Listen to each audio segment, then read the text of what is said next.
Hello everyone, good morning, welcome back to my channel. কেমন আছো তোমরা? আশা করি ভালো আছো। আমি মন চলে এসেছি একটা নতুন ব্লগ নিয়ে। আই হোপ আজকের ব্লগটা তোমাদের ভালো লাগবে। তো চলো, আজকে বিয়ে বাড়ি আছে, তো সকাল থেকে মুডটা পুরো ফ্রেশ, খুব ভালো লাগছে। আর সকালবেলা ব্রেকফাস্টে কী করেছি তোমাদের দেখিয়ে দিই। আজকে ব্রেকফাস্ট হচ্ছে রুটি আর দুধ। ইভানে দুধ আর রুটি দিয়েছি, খায়নি, কিন্তু ক্রিম বিস্কুট দেওয়া হয়েছে। ক্রিম বিস্কুট ভিজিয়ে ভিজিয়ে দুধ দিয়ে খাচ্ছে আর কি।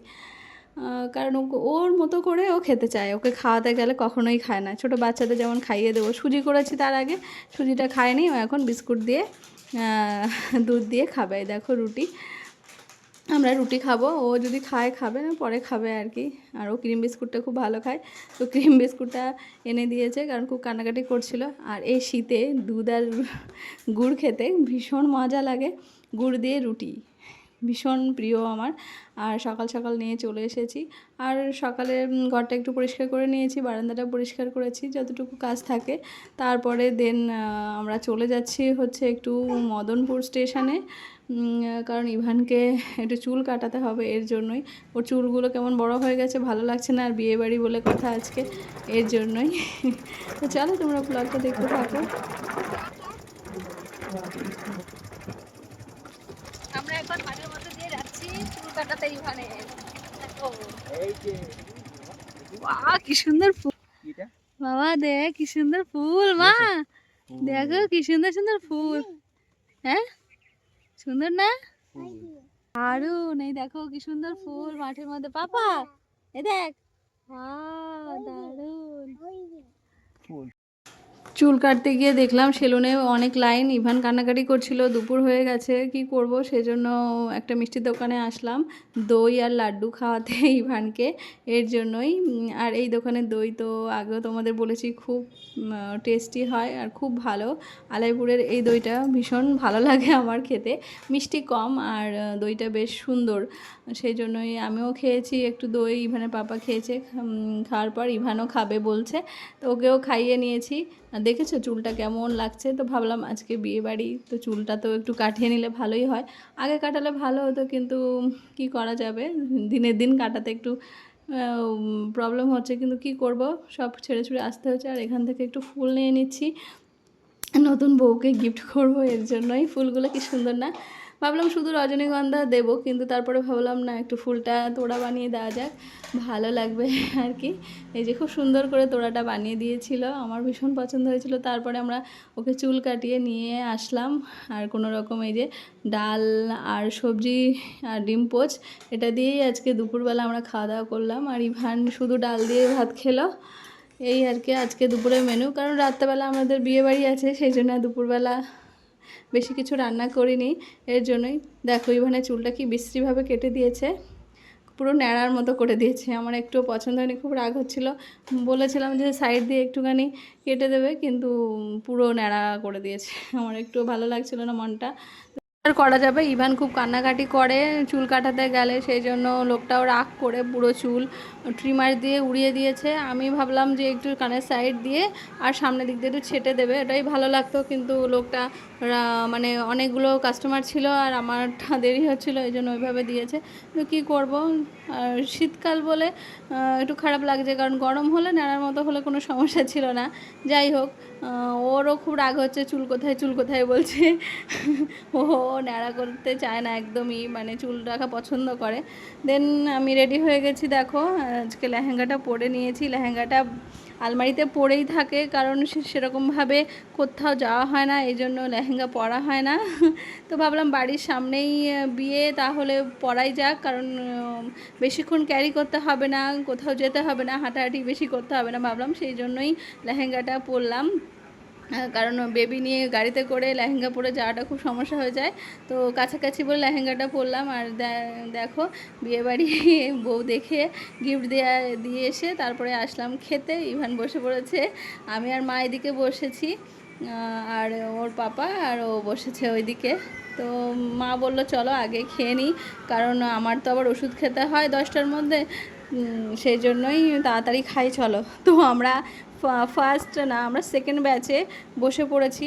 রান্নাবান্না খুব ভালো ছিল, কাতলা মাছ ছিল, ফ্রাইড রাইস ছিল, চিকেন ছিল, চাটনি, পাঁপড়, মিষ্টি যেগুলো থাকে, লাস্টে আইসক্রিম ছিল।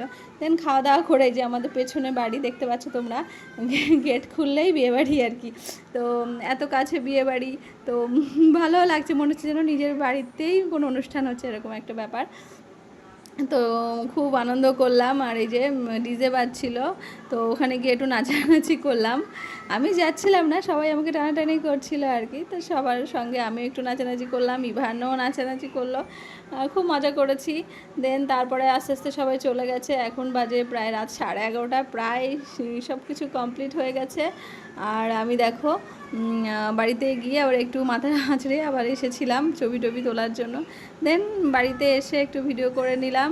আর তারপরে চেঞ্জ করার পর খুব মাথা যন্ত্রণা করছে, রাত হয়ে গেছে, এখন বাজে প্রায় রাত 2টো।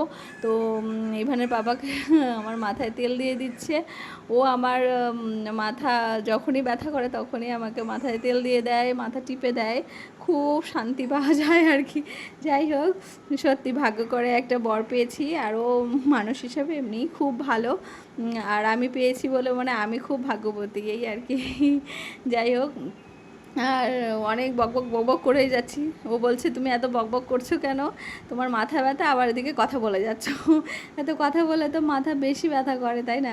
আমি বললাম হ্যাঁ, কথা বলা শুরু করলেই আর মানে বন্ধ করি না আর কি, এরকম একটা সময় ছিল জানো তো, আমি একদম কথা বলতাম না, মানে কেউ কিছু বললে কথার উত্তরই করতে পারতাম না, এরকম একটা ব্যাপার ছিল।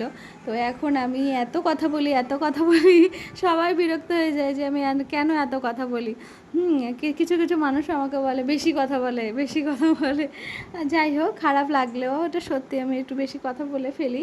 কিন্তু সময়ের সাথে সাথে, বয়সের সাথে সাথে এগুলো হয়তো পরিবর্তন হয়ে যায় আর কি।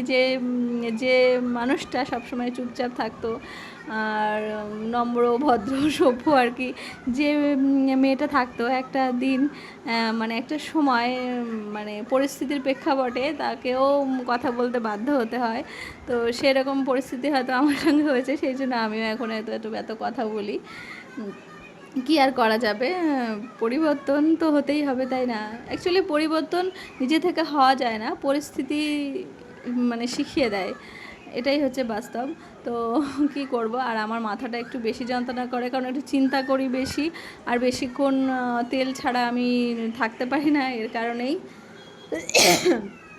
কি করা যাবে, মাথা যন্ত্রণা যেমন হয়। আর তারপরে জানো একটা বেবি হয়েছে, বেবি খুব জ্বালাতন করে। আর তারপরে বিয়েবাড়ি ছিল, আর অনেকক্ষণ হাঁটাহাঁটি, নাচানাচি, মানে বেশি হেডেক নিলে আর বেশি চাপ নিলে আমার মাথা যন্ত্রণা করে আর কি।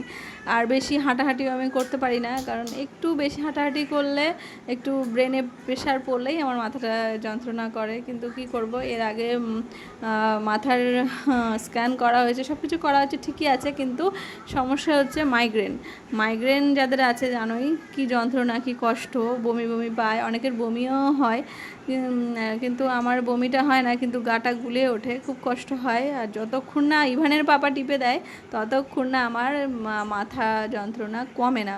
তো আর যখন একদমই হয় না তখন ওষুধ খেতে হয়, প্যারাসিটামল খাই। আগে তো ডক্টর দেখিয়ে ন্যাজডম বলে একটা ওষুধ ছিল, সেটা খেতাম। তো এখন আমার শরীরে এত অ্যালার্জি হয়ে গেছে, তো এখন ওষুধ খেলে অ্যালার্জি বেরিয়ে যায়, সেই জন্য আমি ওষুধও খেতে পারি না, সহ্য করতে হয়। আর ইভানের পাপা একটু টিপে দিলে একটু আরাম পাওয়া যায় আর কি। আর ও তো একদম চুল ধরে টানাটানি করে ছিঁড়ে দেওয়ার মতন অবস্থা, তো ও যন্ত্রণা কবে না। এক সময় মনে হয় আমি ইঁট দিয়ে মাথার মধ্যে মারি, তাহলে মনে হয় আমার মাথা ব্যথাটা কমে আর কি। যাই হোক, তো ঘুম আসবে না। আগে তো এত মাথা ব্যথা করতো, ইঞ্জেকশন দিতে হতো হাসপাতালে গিয়ে। কিন্তু এখন মানে দিতে হয়, মানে সেরকম সিচুয়েশান আসে, কিন্তু আমি সেটা কন্ট্রোল করি, সহ্য করি। তখন ভাবি যে তুমি আসো, আমাকে একটু মাথা টিপে দাও, এই বলতে থাকে। আরও দেয়, মাথা টিপে দেয়, সমস্ত কিছু করে দেয় মাথা ব্যথার সময়। আমার তখন মনে হয় যে সত্যি আমার ভাগ্য করে ওকে আমি পেয়েছি, আর কত ভালো লাগে। উপরওয়ালা ওকে ভালো করুক, ওকে ভালো রাখুক, এটাই আমি সবসময় চাই।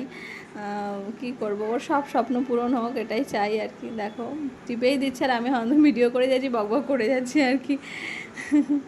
তো দেখো চোখও হাত বুলিয়ে দিচ্ছে। তো কী বলবো আর, সত্যি মানে যদি জন্ম একবার বা দুবার থেকে থাকে তা আমি হয়তো আগের জন্মে কোনো পুণ্য করেছিলাম। তো এই জন্মে আমি আমার মানে এত ভালো একটা মানুষ জীবনে পেয়েছি, আমি এতেই খুশি। সত্যি জীবনে টাকা থাকুক বা না থাকুক, ভালোবাসার মানুষটার খুবই দরকার। কারণ যে পাশে থাকবে, যে কাছে থাকবে, টাকা পয়সা দিয়ে তো অনেকে ট্রিটমেন্ট করাতে পারে, এ করে, ঠিক আছে, কিন্তু সেই মানুষটা হয়তো মাথা টিপে হয়তো দেবে না, তার সময় নেই। কিন্তু স্বামীটাকে কাছে পাওয়াটাও তো অনেক বড়, ভালোবাসা দিয়ে অনেকটাও সুস্থ করা যায়। এটাই আর কি। যাই হোক, এবার আমি ঘুমিয়ে পড়বো, ইভান ঘুমিয়ে পড়েছে। তারপরে আর কি মানে চুলে তেল দিয়ে দিল আর কি। আর এবার আমরা যাব ঘুমাতে। আর এসিটাও মানে একটু মানে পরিষ্কার করা হয় না, সেভাবে ঠান্ডা হচ্ছিল না, এর জন্য বারবার ইভানের বাবা দেখছিল।